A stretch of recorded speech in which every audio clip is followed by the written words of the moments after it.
Did Hitler get elected on Monday and start throwing people into ovens on Friday? No, it was a gradual process. The first thing that Hitler did was start to write newspaper articles. Everything that was going wrong was the Jews' fault. They're the ones that caused all these problems. Did the Jews write their own newspaper articles and go, I disagree? Well, not that I can think of. I've never read any newspaper articles that, contradicted any of that. So then the Jews had to wear the Star of David so we can tell who you are.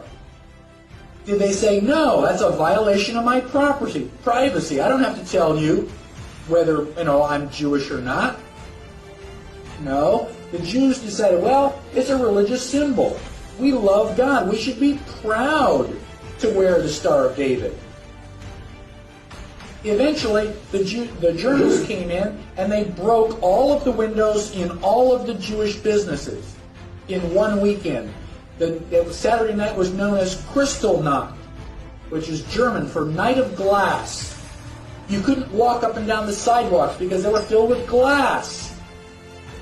Did the Jews rise up and say, now, damn it, you're violating my property, you shouldn't do that? No. Gosh, we don't want to make the Germans any madder than they already are. We want to just kind of go along to get along. Don't piss them off. They've got guns. Eventually, the Germans are loading them up into cattle trailers on the train. Where do you think you're going? On vacation? Where do you think they're going to take you? Well, now you're cold and naked, and they're walking you into the ovens where you're going to go to mass execution. Is it time now to raise your hand and say, I tend to disagree with all this? Bang! You're dead. It's too late to complain. You should have complained at the beginning, when you at least had a chance. My question to you, and I don't expect you to answer it, just think about it in your head. How bad do things have to get before you do something? Do they have to take away all your property? Do they have to license every activity that you want to engage in? Do they have to be throwing you on cattle cars before you start to say, now wait a minute, I don't think this is a good idea?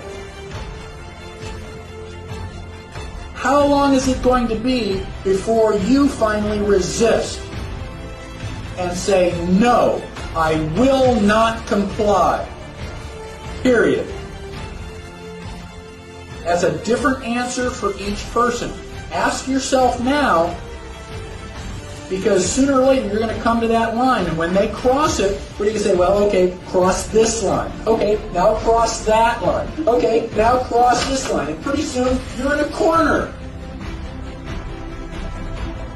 Sooner or later, you've got to draw a line and stand your ground, whether anybody else does or not. That is what liberty is all about.